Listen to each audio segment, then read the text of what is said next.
नमस्कार दर्शक बंधु। आज 21 जुलाई मंगलवार। आज आम देखा देश विदेश और ओडिशार 20टी गुरुत्वपूर्ण खबर। भिडियोटी भल लगे भिडियो गोटे लाइक करूँ और चैनल को सब्सक्राइब करूँ।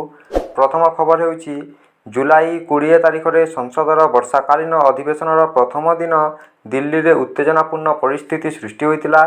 नीट यूजी 2026 प्रश्नपत्र लीक अभियोग को नहीं कॉकरोच जनता पार्टी बा सीजेपी पक्षर संसद चलो आंदोलन करा जायतिला। दलर प्रतिनिधि सौरभ दास और आशुतोष रंका केंद्र स्वास्थ्य मंत्री जेपी नड्डा को भेटी एक दायीपत्र देइतिले। एथिरे नीट परीक्षा रे होइतिबा कथित अनियमिततार तदंत और दायींक विरोध में कठोर कार्यानुष्ठान दाबी करा जायतिला।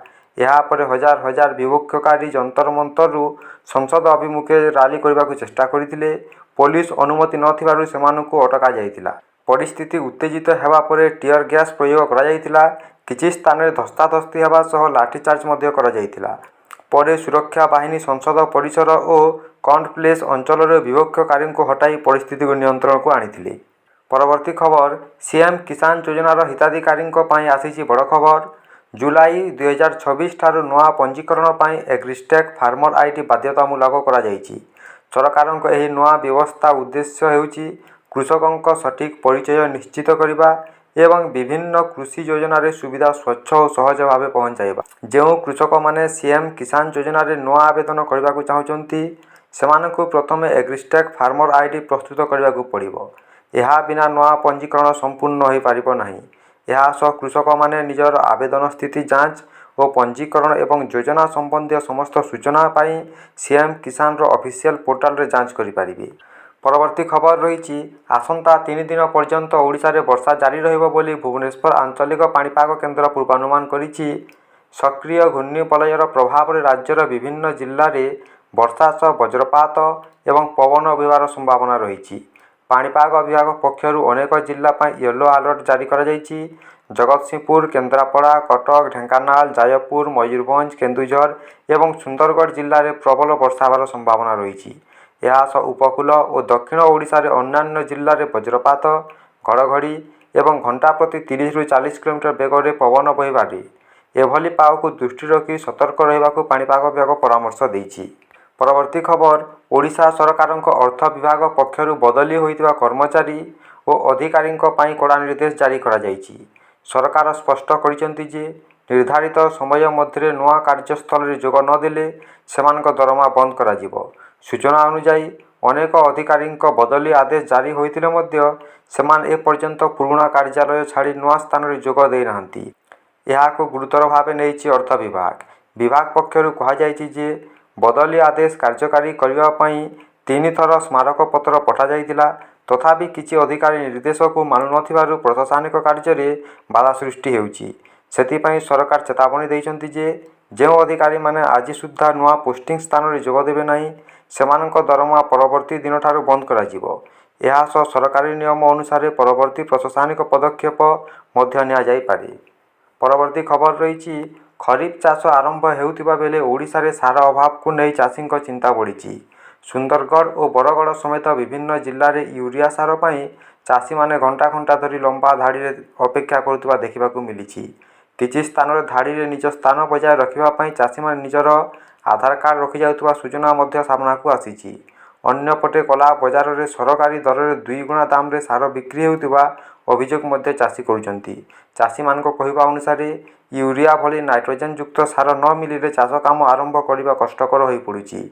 यार सीधासलख प्रभाव फसल उत्पादन उपरे पड़ी पारे बोली सेमाने आशंका करुचंती।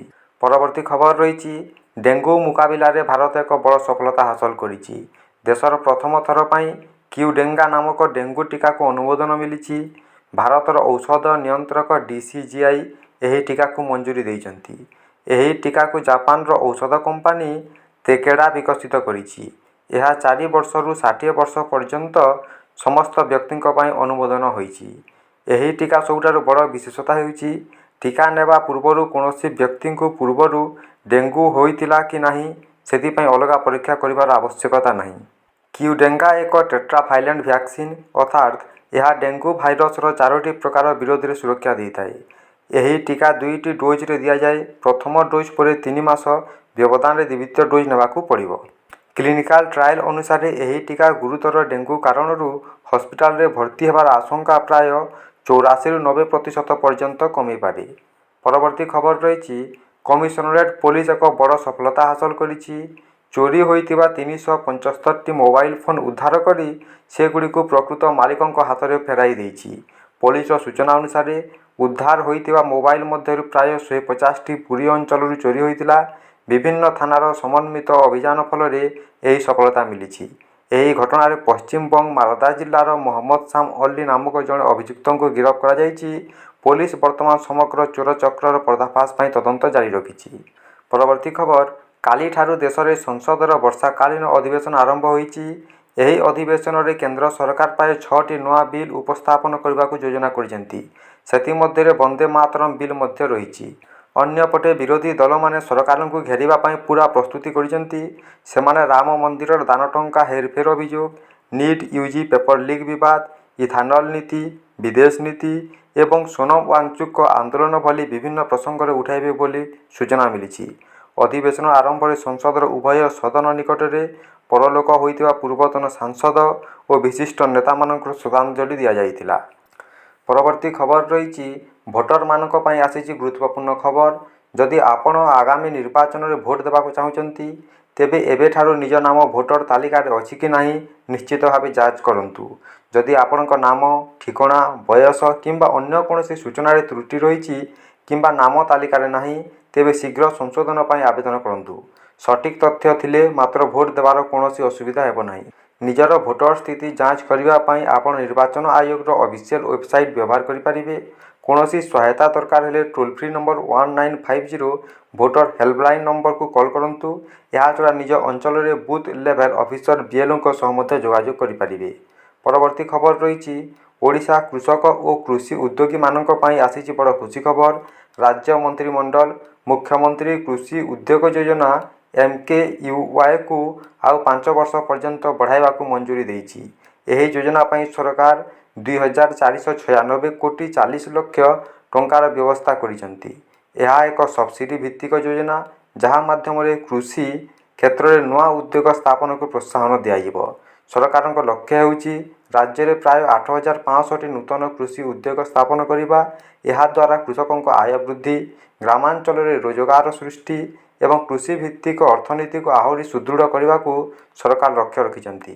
ପରବର୍ତ୍ତୀ ଖବର ରହିଛି, ଓଡ଼ିଶାର ମାଲକାନଗିରି ଜିଲ୍ଲାରୁ ଆସିଛି ଏକ ଚିନ୍ତାଜନକ ଖବର।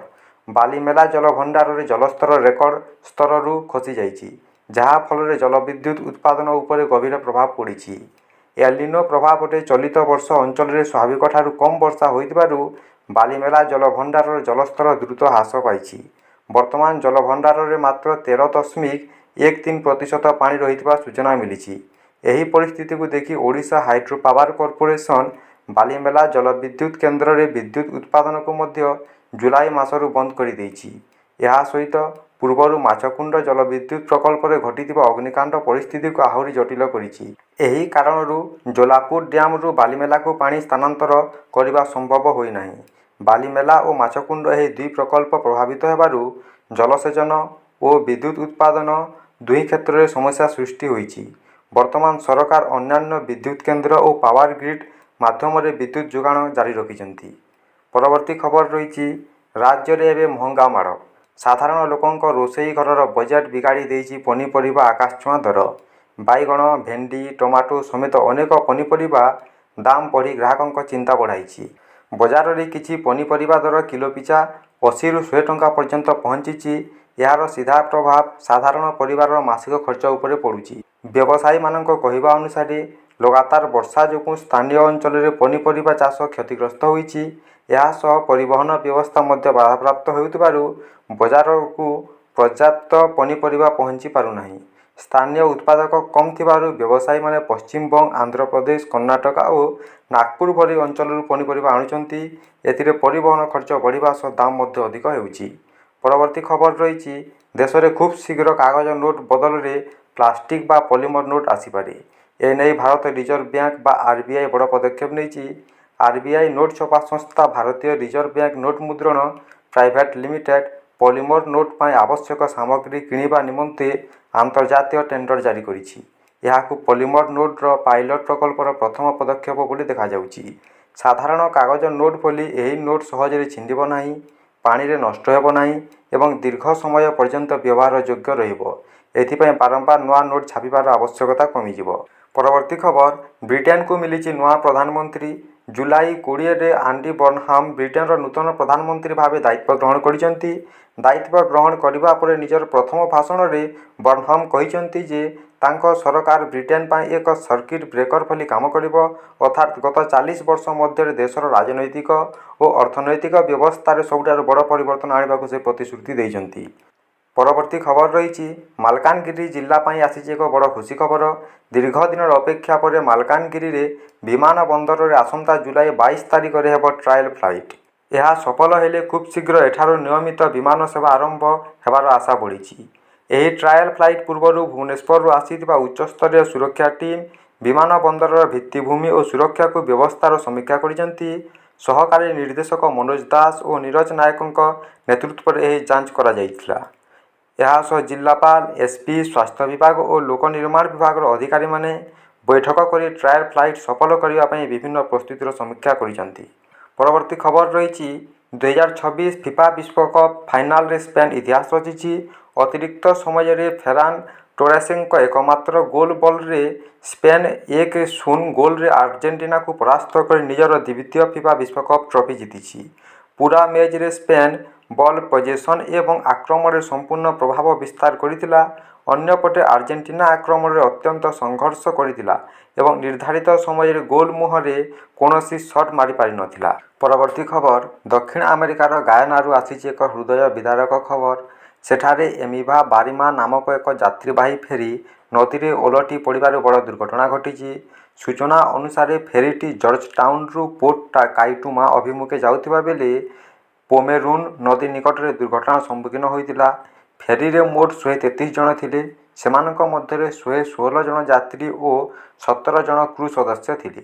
ଏପର୍ଯ୍ୟନ୍ତ 67 ଜଣଙ୍କୁ ସୁରକ୍ଷିତ ଭାବେ ଉଦ୍ଧାର କରାଯାଇଛି, କିନ୍ତୁ 66 ଜଣ ଏବେ ମଧ୍ୟ ନିଖୋଜ ଥିବା ସୂଚନା ମିଳିଛି।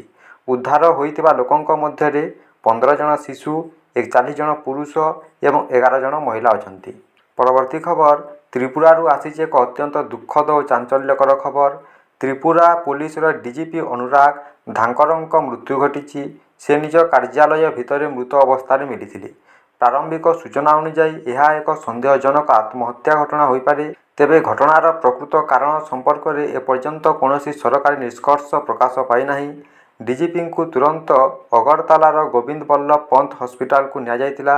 ସେଠାରେ ଡାକ୍ତରମାନେ ତାଙ୍କୁ ମୃତ ଘୋଷଣା କରିଥିଲେ। ପରବର୍ତ୍ତୀ ଖବର, ରୋଷେଇ ଘରେ ପଶିବ ଇଥାନଲ, ଜାଳେଣୀ ଭାବେ ବ୍ୟବହାର ହେବ।